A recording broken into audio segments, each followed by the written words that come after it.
আর পাহাড় বনে পাখিদের গুন গুন গুঞ্জরণে, সাগর নদী আর পাহাড় বনে পাখিদের গুন গুন গুঞ্জরণে, ভেসে আসে ওই সুমধুর গান, ভেসে আসে ওই সুমধুর গান, এ চারিদিকে শুধু আল্লাহর জয়গান।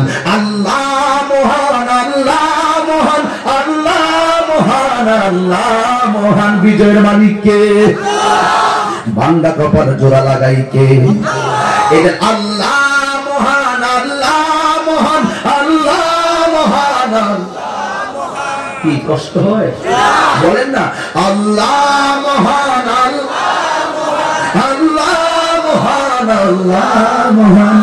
বললো যদি আকাশের রজনীতারা, কোথা পেলে স্নিগ্ধ জ্যোৎস্না দ্বারা, সূর্যকে বললো যদি কোথা পেলে আলো, রাত্রি হলো কেন নিকোষ কালো, এ কোথা পেলে মানবের জীবন বিধান, এ কোথা পেলে মানবের জীবন বিধান, এটা হবে একটা ছবি আল্লাহর দান।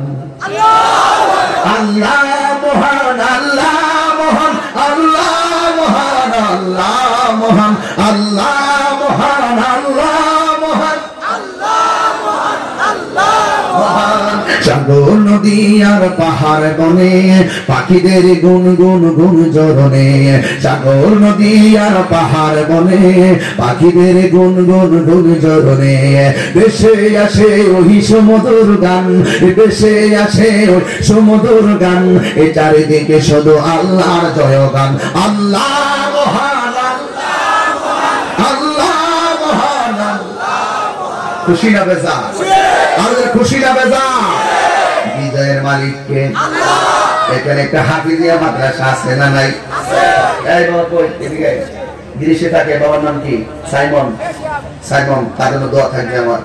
আমার সালাম দিও, আমি দোয়া করছি। এমপি মহোদয় আছেন, অনেক আগ্রহী ছেলে আর কি, সব খরচ খরচ যেমনি উৎসাহ দেওয়ার জন্য ছেলেটা বিদেশ থেকে ভাই দিছে, তো এই জন্য নাকি, এই জন্য এই যে দেখেন ভরগাঁও হযরত ফাতেমা জোহরা রাদিয়াল্লাহু আনহা কাফেলা, এই যে মাদ্রাসাটা, এই মাদ্রাসাটা প্রায় বন্ধ, প্রায় কি বন্ধ, মানে বন্ধ, একদম বন্ধ।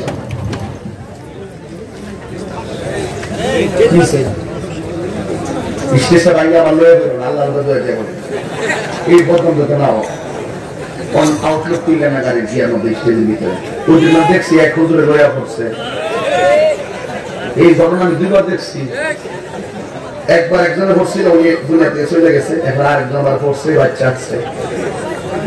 জানি বাবার আমার শুনে এই এই এই লোক এই লোক এই লোক আপনার তো সাহস কম না, তাই কি আমার প্রত্যেকদিন ভাইবেন আপনারা। শোনেন একটা কথা বলি বাজার, এই মাদ্রাসাটা নাকি বন্ধের পথে, বন্ধ এখন চলে না। এই মাদ্রাসাটা এই হাইরোডের পাশে চলুক, আমরা চাই কি চাই? কথা কন, কথা কন, কথা কন। এটা কিসের মাদ্রাসা? কোরআনের মাদ্রাসা। কিসের মাদ্রাসা? আমি আজকে দিনে প্রোগ্রাম করছিলাম বিজয়নগর থানায়, আমি 4টা ছেলের পাগড়ি দিছি, বিশ্বাস করেন কিনা, পাগড়ি দিছি, ওয়াজের কথা বলতে যাই আমি বাচ্চার মতো কান্না শুরু করছি। কেন জানেন?